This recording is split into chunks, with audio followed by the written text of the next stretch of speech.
Bom, gente, na verdade, eu resolvi fazer esse vídeo sobre Vale Tudo porque, como é de conhecimento público, a novela acaba de voltar à tona. Desta vez no Globoplay, né, onde está disponível desde o último dia 19 de julho, e provocando mais uma vez uma grande comoção entre fãs, admiradores, haters e afins. E muitas pessoas vieram me perguntar por que eu não fazia um programa sobre Vale Tudo, então eu, atendendo a pedidos, estou aqui.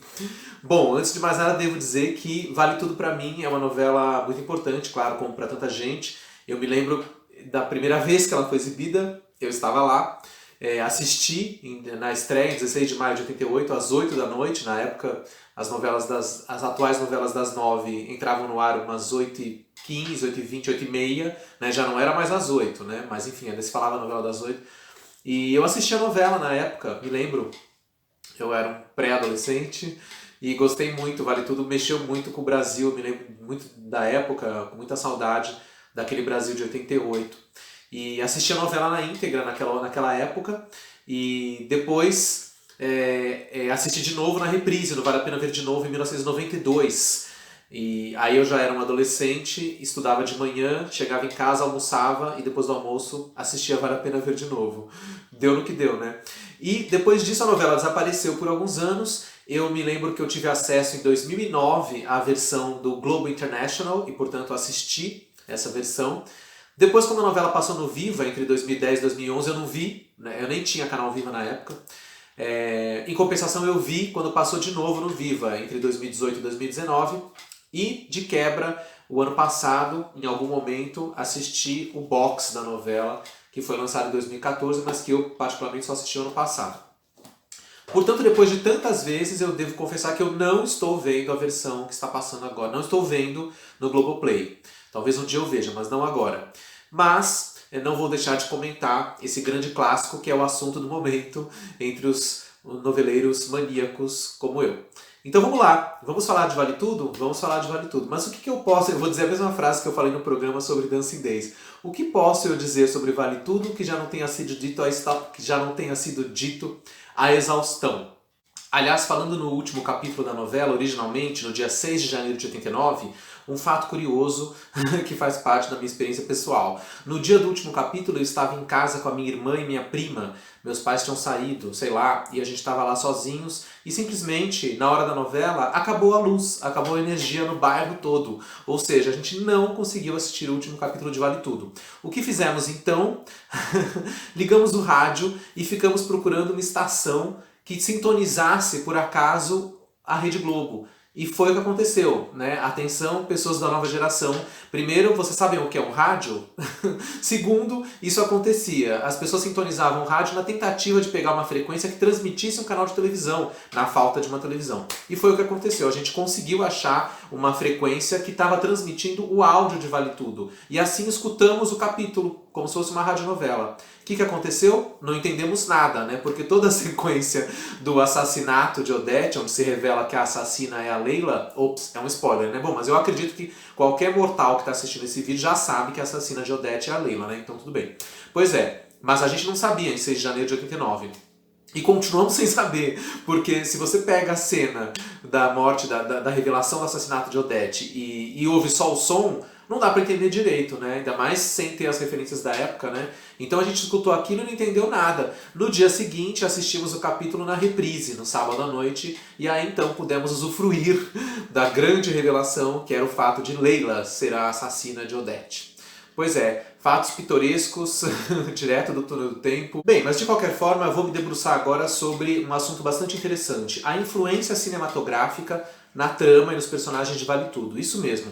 Não seria propriamente uma novidade, considerando que Gilberto Braga, o principal autor de Vale Tudo, é um cinéfilo de carteirinha. Então praticamente todas as obras de Gilberto Braga na televisão, novelas, minisséries, sempre bebem muito na fonte do cinema, na inesgotável, né, bagagem cinematográfica que o Gilberto possui. Né? E nesse caso, Vale Tudo era escrita não só por Gilberto Braga, mas também por Agnaldo Silva e Leonor Báceres, e os três tinham muito essa afinidade com o cinema, né? Não só o Gilberto como o Leonor e Agnaldo. Mas o Gilberto realmente de todos é o mais viciado em cinema de fato. E assim, Vale Tudo apresenta uma série de citações e referências a grandes momentos do cinema. Antes mesmo da gente falar disso, basta citar uma curiosa coincidência, né? Uma conexão, na verdade. Um ano antes de Vale Tudo, estreou nos cinemas brasileiros o filme Rádio Pirata, um filme brasileiro dirigido pelo cineasta Lael Rodrigues, que viria a falecer logo depois, no final dos anos 80. Em Rádio Pirata nós temos então a música tema do filme, a música de abertura do filme Rádio Pirata é nada mais, nada menos do que Brasil, composta por Cazuza, Jorge Israel e Nilo Romero, na voz do próprio Cazuza, né, que tinha gravado essa canção para o seu disco lançado naquele período, 87-88, que é o disco Ideologia. Então, Rádio Pirata, estrelado por Jaime Periard e Lídia Bronde, apresenta como carro-chefe a música Brasil. Curiosamente, um ano depois, em Vale Tudo, a gente vai ter a mesma canção abrindo a novela, só que dessa vez na voz de Gal Costa, na versão que realmente foi o grande sucesso dessa faixa. E temos novamente Lídia Bronde, não mais no papel da jovem tresloucada Alice, que ela interpreta em Rádio Pirata, onde ela está com aquele visual que é parecido com o que ela usava na novela Corpo Santo, na TV Manchete, né, que é a mesma época do Rádio Pirata. Mas em Vale Tudo, Lídia reaparece dessa vez na pele da moderninha, antenada e sofisticada produtora de modas Solange Duprat. Mas, de cara, a gente tem essa conexão de Vale Tudo com o próprio cinema brasileiro da época. E essa característica do novelista chegou a tal ponto que ele colocou na novela Vale Tudo um alter ego para ele próprio. Trata-se, é claro, do mordomo Eugênio, interpretado brilhantemente pelo ator Sérgio Manberti. Então, o mordomo Eugênio nada mais é do que a participação do próprio Gilberto declamando e citando filmes clássicos dos quais ele é fã, filmes que ele admira. Na verdade, 10 anos antes, em Dancing Days, Gilberto Braga já tinha criado um mordomo cinéfilo. Para quem viu Dancing Days vai saber que trata-se de Everaldo, o afeminado mordomo da vilã Yolanda Pratini, um personagem interpretado por Renato Pedrosa. Everaldo, que era cinéfilo, inclusive em várias cenas com Yolanda ele citava essas questões cinematográficas, mas claro, em menor escala. Por exemplo, existe uma cena onde ele fala abertamente que ele é fã de Greta Garbo e assistiu determinado filme de Greta Garbo de joelhos, né, em homenagem à sua musa. Outros momentos, ele diz que ele assiste filmes na TV aberta, né? Claro, naquela época, em 78, TV aberta, né? Que ele assiste filmes na TV aberta, mas quando é filme de horror, ele vai dormir. Então, Everaldo, personagem de Renato Pedrosa, o mordomo de Yolanda e Dancing Days, já foi um pré-Eugênio. Mas o Eugênio, claro, é muito mais sofisticado. Um mordomo realmente com um repertório cinematográfico riquíssimo. Dessa forma, Gilberto Braga consegue colocar vários comentários sobre a própria novela, comparando determinadas questões com o cinema na boca de Eugênio. É uma sacada interessante. Vale dizer que o Eugênio tem um videocassete no seu quarto, né, um aparelho de videocassete, que na época era um luxo, foi dado de presente para ele pela patroa Celina.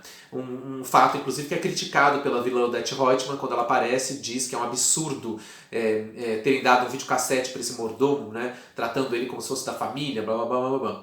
Num outro momento, mais bem no final da novela, o vício de Eugênio no cinema é comentado em tom de deboche também pelo outro grande vilão, Marco Aurélio, né, quando ele está acertando as contas com o César Ribeiro e o César fala: "Ei, aqui não tem, cadê o dinheiro que a gente combinou?" Aí o Marco Aurélio fala: "O que a gente combinou, o vento levou", como diria o outro lá, mordomo da outra, que tem mania de cinema. Então, quer dizer, é muito engraçado.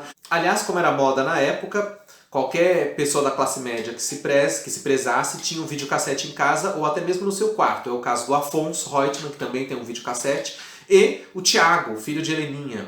E são também muito interessantes as cenas na fase inicial da novela, quando o Tiago convida o amigo André para assistir videocassetes no seu aparelho, no seu quarto, despertando as suspeitas do Marco Aurélio, pai de Tiago, de que o filho seja gay e esteja lá tentando seduzir o André. Agora, o interessante sobre o cinema nessas cenas é que eles assistem filmes de arte, né? Filmes como Blade Runner e coisas assim. E nessa fase da novela, o André, personagem do Marcelo Novaes, sempre comenta com o Tiago, personagem de Fábio Vilaverde, que acha interessantes tais filmes, que gosta de ver esses filmes com o Tiago. Mais adiante na novela, quando a Solange Duprat vai tentar entrevistar o André para ver se ele é um bom candidato a ser pai do filho que ela quer ter em produção independente, ela pergunta pra ele o que ele gosta de cultura, de filme, e ele fala: eu gosto mesmo de filme de violência, filme de ação, Rambo, bastante porrada. E aí ela fica horrorizada e descarta ele como candidato, afinal ela não queria para a filha dela, um pai tão sem cultura cinematográfica. É interessante como o André mudou de tom, né? No começo ele gostava dos filmes de arte que o Thiago mostrava, depois ele fala que só gosta de Rambo. E por falar em Rambo, vale lembrar também um episódio bastante conhecido envolvendo esse personagem e a novela Vale Tudo.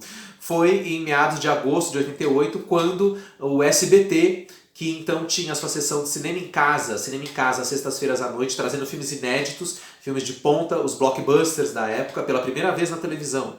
Pois bem, o SBT anunciou para uma sexta-feira à noite, no seu cinema em casa, o filme Rambo, Programado para Matar, o grande sucesso de Sylvester Stallone, o primeiro filme, de 1982. E a novela, o filme ia ser exibido no SBT logo após o término de Vale Tudo na Globo, como era de praxe. Terminava a novela Vale Tudo, na Globo entrava algum programa, como Globo Repórter, ou Armação Limitada, ou alguma coisa assim, e no SBT começaria então o cinema em casa. O que fez a Globo para tentar puxar o tapete do SBT? Colocou no ar, inesperadamente, sem aviso prévio, 2 capítulos de Vale Tudo ensanduichados. Assim, a novela, que deveria ficar 1 hora no ar, acabou ficando quase 2. O que fez então o SBT para contra-atacar? Na hora marcada, colocou uma cartela estática com o Rambo e os dizeres: não se preocupe, quando acabar a novela da Globo, você verá Rambo. E assim foi feito. Rambo ficou paradinho que nem estátua no SBT, e na hora que terminou o capítulo duplo de Vale Tudo na Globo, quem ligou no SBT viu o começo de Rambo.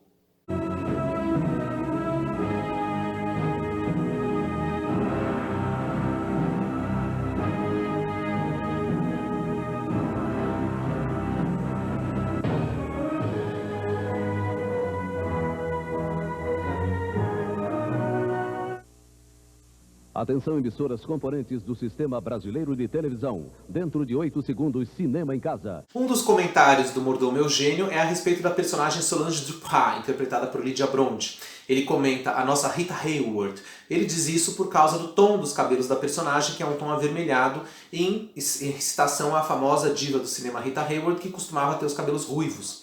Porém, o personagem mais conhecido de Rita Hayworth é a personagem Gilda, uma femme fatale. É claro que em termos de comportamento essa personagem nada tem a ver com Solange, é apenas o tom dos cabelos. E quanto ao formato do cabelo, o corte de cabelo de Solange, ele foi inclusive apelidado na época de corte Cleópatra, né? Porque lembrava um pouco o corte de cabelo usado por Elizabeth Taylor no filme Cleópatra, né? Essa franjinha e tal. Então, digamos que Solange faz referência a Rita Hayworth e a Cleópatra. Mas na verdade, em termos comportamentais, e até mesmo de visual ao longo na elegância da personagem Solange ao longo da novela, e mesmo no cabelo, depois quando ela começa a usar o cabelo preso, só com a franjinha e tal, lembra muito, na verdade, Audrey Hepburn. Então a Solange Duprat seria a Audrey Hepburn da novela Vale Tudo, tanto no comportamento romântico, né, da maioria dos filmes que Audrey protagonizou, como no estilo, né, e nessa coisa do glamour moderno e despojado.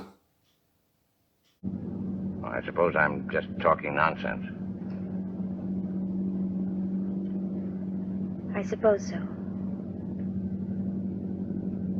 Suppose you sing that song again. Slowly. Quand il me prend dans ses bras et me parle tout bas, je vois la vie en rose. E a própria Solange Duprat faz uma citação cinematográfica também bem mais adiante na novela, quando ela fala do cineasta francês François Truffaut. Ela está às voltas com uma matéria falando da morte do Truffaut, que tinha morrido em 83, e é então quando ela fala do Truffaut e medita sobre a efemeridade da vida, é que ela decide abrir mão da vingança contra Maria de Fátima. Outra comparação que Eugênio costuma fazer na novela é chamar a Maria de Fátima de a nossa Anne Baxter, né? Ele fala isso para Celina algumas vezes. Ele está se referindo ao filme A Malvada, All About Eve. No filme A Malvada, um grande clássico de Hollywood de 1950, que ganhou uma penca de Oscars, a atriz Anne Baxter interpreta a malvadérrima Eve Harrington, uma alpinista social. Em referência, então, à atriz que interpretou essa malvada, o Eugênio chama a Maria de Fátima de a nossa Anne Baxter. E com toda a razão. Na verdade, a malvada, um plot conhecidíssimo, né, de uma mulher que quer tomar o lugar de outra, uma invejosa, né? Então, no caso de A Malvada, no filme, Eve Harrington, interpretada por Anne Baxter, se aproxima da grande atriz de teatro Margot Channing, interpretada por Bette Davis, inicialmente, timidamente, tentando trabalhar com ela como uma assistente, uma secretária, uma humilde serviçal. E aos poucos ela vai tentando puxar o tapete da diva para tentar realmente roubar o lugar dela. Nosso filme de hoje é A Malvada, All About Eve.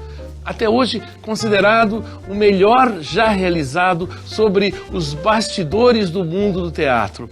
Foi feito em 1950 e não deixa de ser curioso o fato de que foi realizado não por um homem do palco, mas o inteiramente hollywoodiano Joseph L. Mankiewicz. O que demonstra, ao menos, que os dois universos têm realmente muito em comum. No Brasil, o título dá uma impressão errada. A Malvada faz pensar imediatamente no personagem de Margot Channing, feito por Bette Davis, quando, na verdade, se refere ao personagem de Eve Ann Baxter. Originalmente seria Tudo sobre Eve. A atriz que se passa por fã para poder chegar perto de uma estrela e aos poucos procura lhe roubar o namorado, o diretor e principalmente seu lugar nos espetáculos. Uma trama muito familiar. A gente vê isso em Vale Tudo, no plot de Fátima e Solange. Então a relação de Maria de Fátima com a Solange é uma relação calcada em A Malvada. No caso, a Fátima não quer tomar o lugar da Solange, ela quer roubar o namorado de Solange, e de fato ela consegue, que é o Afonso, o Paspalhão, interpretado por Cássio Gabus Mendes. Depois, em Celebridade, Gilberto Braga vai sofisticar esse plot e transformar essa trama na trama realmente central da novela, que é quando Laura, personagem de Cláudia Abreu, uma psicopata, tenta tomar o lugar de Maria Clara Diniz, a heroína da história, interpretada por Malu Mader.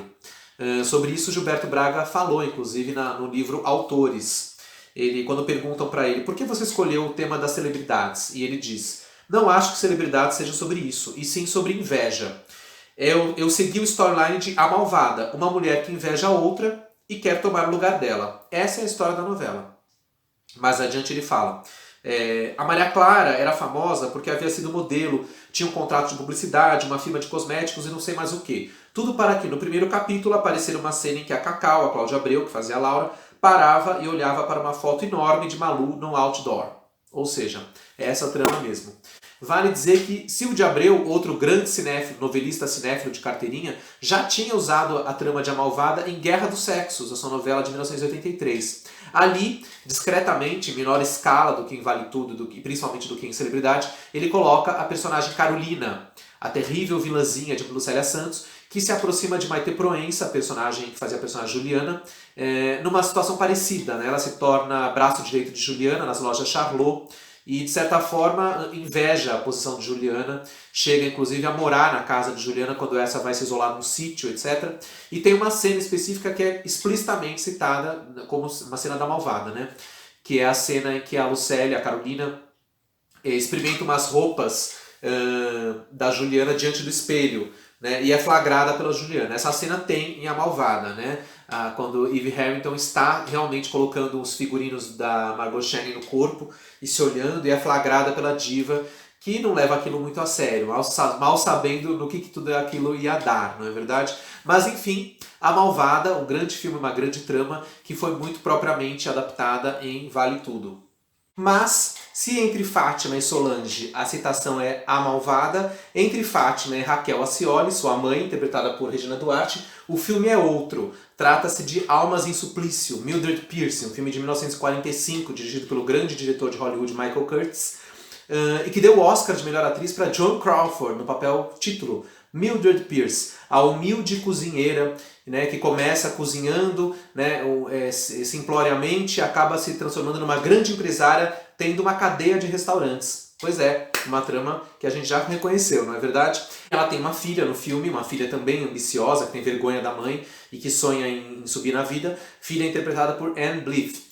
Aqui no filme, na novela, a gente tem, claro, essa relação entre Fátima e Raquel, que é explícita, né? Raquel também começa como cozinheira, do botequim do Poliana, etc. Vai galgando degraus e se torna realmente uma grande empresária do ramo alimentício. Exatamente como no filme. No filme temos também uma trama que quase apareceu em Vale Tudo. De certa forma apareceu, mas um pouco modificada. No filme, a filha chega realmente a cometer um assassinato, de fato, e a mãe assume o crime, né, para defender a filha, apesar de todas as atrocidades que a filha tinha cometido e contra a mãe, enfim, e a postura dela, humilhando a mãe, etc e tal, essa mãe tão caridosa assume o crime no lugar da filha, isso no filme. Na novela, segundo consta, isso iria acontecer mais pra frente porque Maria de Fátima estava programada para matar o personagem Marco Aurélio e então Raquel iria assumir o crime no lugar da filha. Isso não chega a acontecer porque, como sabemos, é Odete quem é assassinada, mas de qualquer forma, num certo momento, quando Fátima é a principal suspeita e vai presa, a Raquel vai lá realmente e assume o crime dizendo que eu matei Odete, né, para livrar a cara da filha, essa filha tão cruel que tantas falcatruas tinha cometido contra a própria mãe. Mas é isso mesmo, Almas em Suplício, então, um grande clássico do melodrama hollywoodiano, que é uma base total para a parte da novela que diz respeito a Raquel e Fátima. Vale dizer que esse filme ganhou também uma minissérie da HBO recentemente, né, Mildred Pierce, uma minissérie em 5 capítulos, estrelada por Kate Winslet no papel da mãe e dirigida pelo grande cineasta Todd Haynes. Your uniform? Yes, I'm waiting tables in a downtown restaurant. My mother, a waitress. I took the only job I could get so you and your sister could eat and have a place to sleep and some clothes on your backs. Aren't the pies bad enough? Did you have to degrade us? Vita, don't talk like that. I'm really not surprised. You've never spoken of your people, who you came from, so perhaps it's natural. Maybe that's why Father...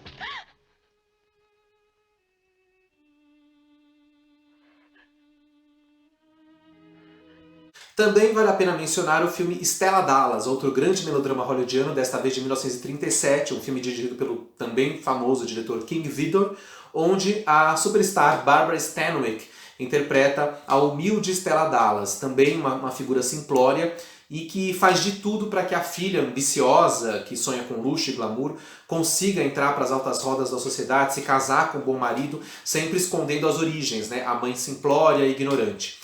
Só que nesse caso a filha não é exatamente uma vilã, né? É apenas a revista e a mãe se omite realmente para deixar a filha brilhar, a tal ponto que na cena do casamento da filha ela fica da janela observando, né, humildemente, praticamente como uma mendiga, observando do lado de fora a filha conquistando seu sonho de se casar com um homem rico. Fora porque ninguém pode saber que aquela mãe tão horripilante é mãe daquela moça. Enfim, Stella Dallas, um grande melodrama básico que de certa forma é pincelado também, vale tudo, né, ao fato de que a Raquel muitas vezes acaba fazendo as vontades de Maria de Fátima, apesar da crueldade desta.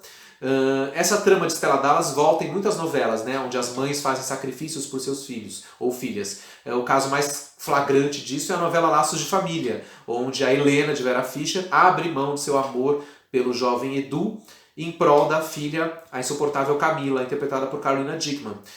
De qualquer forma, tanto Stella Dallas como Almas em Suplício, né, num misturado, aí aparecem, por exemplo, em fina estampa, na relação da mãe, a Griselda, com o filho, interpretado pelo Caio Castro, que não deixa de ser uma espécie de Maria de Fátima, em versão masculina. E também em Dona do Pedaço, né, uma novela do Valcir Carrasco, que recentemente foi inclusive muito comparada também com Vale Tudo na relação da mãe, de Juliana Paz, com a sua filha diabólica.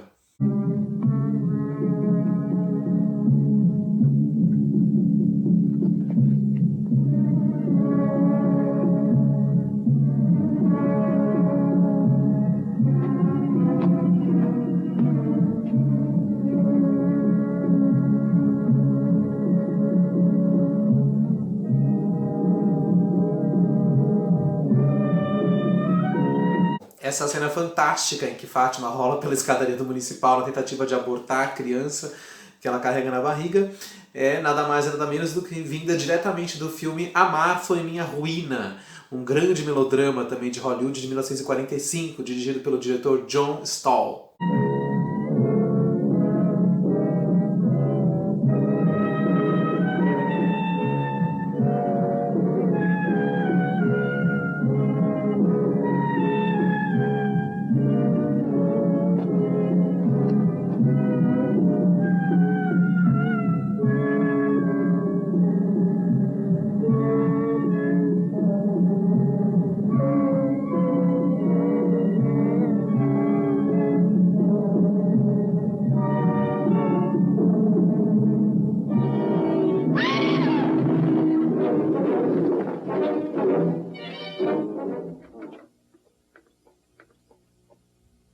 Helen.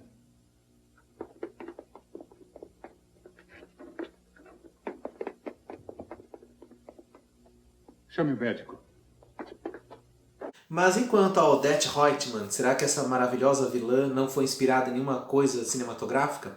Bom, algumas pessoas acreditam que uma remota inspiração teria sido não num filme, e sim numa novela brasileira, a novela Ninho da Serpente, do autor Jorge Andrade, exibida pela Band, pela Bandeirantes, em 1982, onde Cleide Ácones interpretava a matriarca poderosa Guilhermina Tax Penteado. Além da personalidade, Guilhermina Tax Penteado tinha em comum com Odette uma mecha no cabelo. Claro, eu gostaria de ter a sua firmeza, mas num caso como esse eu não consigo. Quem tem que ser firme é Mateus. Isso é mesmo. Acho que é por isso que eu estou tão sossegada. Eu tenho certeza de que amanhã meu neto estará em casa. Mas eu diria que uma das inspirações para a personagem Odette, e principalmente sua relação com a filha Heleninha Reutemann, vem talvez do filme Fedora, que Billy Wilder dirigiu em 1978. Foi o penúltimo filme de Billy Wilder e sua última grande obra-prima. Ali a gente tem a figura da Condessa, interpretada por Hildegard Knef, que tem uma relação estranha com a personagem título, Fedora, interpretada por Marty Keller. No final do filme, a gente fica sabendo que o grande mistério é que a personagem da moça é a filha da Condessa, que na verdade a Condessa é a própria Fedora, né? Uma antiga atriz, uma antiga diva do cinema e tudo mais, que usava a filha para perpetuar sua eterna juventude. Enfim, uma trama super complicada e ao mesmo tempo fascinante desse grande filme. A comparação viria porque em Fedora a gente vê em flashback, né, quando ela conta no final, que a filha, quando era pequena, tinha essa fascinação pela mãe e nunca conseguia estar perto da mãe. A mãe, na verdade, né, queria se livrar daquela criança. E assim como acontece com Odette e Heleninha, né, no final da novela, no Acerto de Contas das Duas, quando Heleninha joga na cara da Odette, é justamente essas questões, né, que nunca conseguia se aproximar da mãe, que a mãe não dava bola para a filha e tal. Isso na última cena entre as duas, antes da Odette ser assassinada. Em outro filme temos também uma matriz para Odette. Trata-se do grande filme italiano Violência e Paixão, o penúltimo filme não de Billy Wilder, mas de Luchino Visconti, o grande mestre do cinema italiano, que dirigiu esse filme em 1974. Ali a gente tem a grande atriz italiana Silvana Mangano, uma grande diva, interpretando não uma condessa, e sim a marquesa Bianca Brumonti, uma mulher snob, ricaça, arrogante, que tem um corte de cabelo parecido com o de Odette, ou vice-versa, só não tem a mecha, né? E tem também outra característica em comum com Odette. Gosta de namorar belos mancebos muito mais jovens que ela compra com a sua grana. É o que acontece em Violência e Paixão. Quando começa o filme, Bianca Brumonti aparece com o jovem Conrad, interpretado pelo belo austríaco Helmut Berger, e que é o jovem amante da marquesa, que depois acaba tendo vários problemas com ele, etc. Ela também se frustra com ele, assim como Odette com os seus amantes mais jovens em Vale Tudo. O primeiro amante que Odette tem na novela é o italiano Marcello, né, que ela chega na novela com ele a tiracolo. Então, o amante italiano, mais uma referência a Violência e Paixão, filme italiano. E depois a relação dela com César Ribeiro, tem tudo a ver com o personagem Conrad do filme Violência e Paixão. Io me ne frego dei tuoi appartamenti, ma non mi devi sfottere facendo finta di farmi regali. Mi fai male, lasciami, basta il pazzo! Lasciami! Not protecting anyone's interest, and certainly not those of a herbal I don't even know. You don't, huh? Well, then I'll tell you. He's my kept boy, paid lover, all right? Do you also want to know how much money I spent on him? Oh, how awful to come to this. Além disso, a personagem de Silvana Mangano em Violência e Paixão, essa ricaça snob, tem outras características parecidas com Odette. É uma mulher que fala vários absurdos racistas, preconceituosos. No caso, por ela ser uma figura da alta sociedade europeia, o preconceito dela não vai contra os brasileiros, né? Já que ela nem imagina que existe o Brasil. O preconceito vai para figuras do Oriente Médio. Então ela reclama, por exemplo, que veio num voo de Paris para Roma, repleto. You surely don't think I came rushing down here from Paris on a night flight, crowded with Arabs, to tell you that they did wrong to knock down a wall. Né? Então esse preconceito da Odette, tão famoso, né? Os absurdos politicamente incorretos que a Odette dispara na novela, tem muito a ver também com as falas preconceituosas da personagem Bianca Brumonti de Violência e Paixão. No, I took the night flight. Simply horrible. They all look like hijackers. Why the hurry? E por falar no cinema italiano, vamos para outro grande mestre do cinema italiano daquele período, anos 60 e 70, que é Pasolini. Depois de Visconti em Violência e Paixão, vamos para Pasolini com Teorema. Um dos filmes mais famosos e importantes do Pasolini, Teorema, de 1968, conta a história de um estranho personagem, um misterioso personagem batizado de O Visitante, interpretado por Terence Stamp, que se infiltra numa família da alta classe média burguesa da Itália e acaba seduzindo um a um. Desnorteia a empregada da casa, seduz o filho, seduz a filha, seduz a mãe, interpretada por Silvana Mangano, a mesma de Violência e Paixão, e até o próprio pai, o patriarca, também acaba completamente enlouquecido por esse rapaz. Ou seja, um personagem que seduz todos os integrantes da família, ou, numa linguagem mais coloquial, transa com todos. É por isso que a última fala da novela Vale Tudo é dada pelo mordomo Eugênio, quando ele diz, quando a Celina comenta com ele que lê no jornal que a Fátima vai se casar com um príncipe italiano, e a Celina diz que alguém tem que avisar esse pobre rapaz. E então o Eugênio, espertamente, dando uma piscadela para o público, diz: qual nada, dona Celina? Eu observei muito bem aquelas fotos, e pelo que eu vi e pelo que eu li, esse príncipe é very smart, ele está sabendo de tudo, porque esse filme eu já vi, é Teorema. Mi hai sedotto, Dio, e io mi sono lasciato sedotto.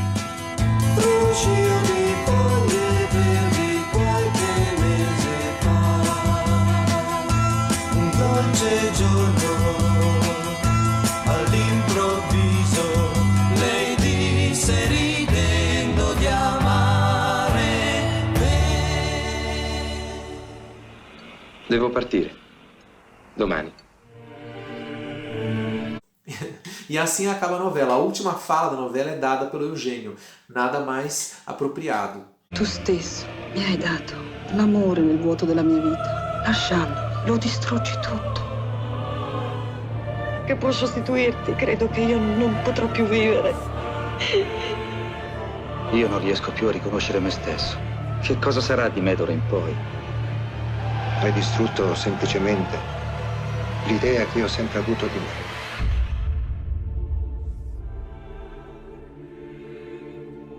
É claro que o Eugênio estava se referindo ao fato de que César Ribeiro seria o visitante, né, no caso, o personagem do Teorema, que vai naturalmente ter um caso com a Fátima, que vai continuar se envolvida com ele, e com o próprio príncipe, que já é namorado dele, né? Obviamente ele traz esse namorado a tiracolo e faz com que ele se case com a Fátima. Então, ao colocar o César como esse mentor do casal, né, o mentor desse casamento, que está manipulando o príncipe e ao mesmo tempo armando esse novo golpe com a Fátima, a novela faz uma sofisticadíssima citação a Teorema, já que lá o filme faz essa crítica também à alta sociedade, à burguesia italiana. E aqui também, já que o personagem é um príncipe, um integrante da nobreza, de uma das mais nobres casas da Lombardia, como diz a Celina.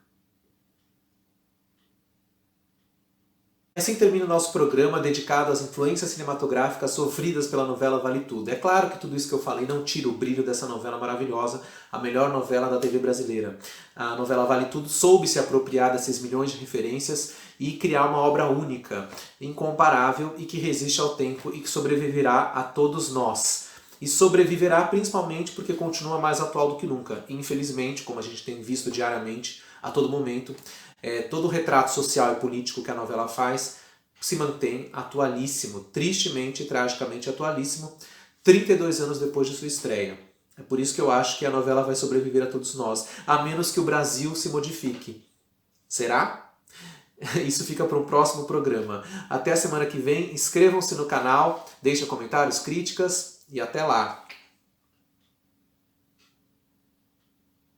Brasil!